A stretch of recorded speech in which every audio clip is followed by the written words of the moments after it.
बिस्मिल्लाहिर्रहमानिर्रहीम।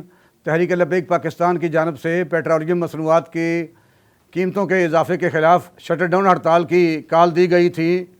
उस पर मुल्क पाकिस्तान में पूरी कौम ने जिस तरह हमारा साथ दिया है और बिलखसूस ताजर बरादरी ने जिस तरह तहरीक लब्बैक पाकिस्तान के साथ इंतहाई साबित कदमी के साथ खड़े होकर हमारा साथ दिया, हम तहे दिल से उनका शुक्रिया अदा करते हैं।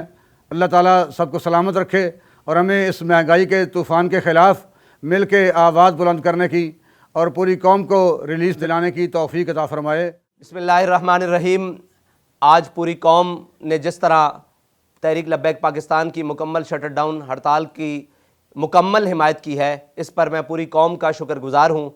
और ख़ुसूसन हमारे कारोबारी हज़रात, ताजर हज़रात, वकला, किसान, मज़दूर, ठेलेबान, रेडीबान, पल्लेदार, जिस तरह भी जिसने भी किया, उन सब के लिए मैं दिल की अथाह गहराइयों से शुक्रगुज़ार हूँ। इंशाअल्लाह 3 मार्च बाद नमाज जुमा मुल्क भर के तमाम ज़िली प्रेस क्लब्स के बाहर एहतजाजी मुज़ाहरे होंगे और पूरी कौम से इसमें शिरकत की अपील है, ताकि इस हुकूमत वक्त को जो बिल्कुल इंतहाई नाअहल और नाहंजार हैं, जिनको गरीब के किसी किस्म के दर्द का, मुश्किलात का कोई एहसास नहीं है, मैं बारे दिगर पूरी तहरीक लब्बैक पाकिस्तान की क़यादत की जानिब से शुक्रगुज़ार हूँ। जिस तरह उन्होंने हम पर एतमाद किया, इंशाअल्लाह हम कौम की आवाज़ बनेंगे, कौम के गरीब की आवाज़ बनेंगे और पेट्रोलियम की मसनूआत में ज़रूर कमी करवाएंगे इस हुकूमत वक्त के। और ये इनको इस अमर पर मजबूर कर दिया जाएगा कि वो गरीब के लिए आसानी करे और इस मुल्क की अशराफिया को लगाम दे।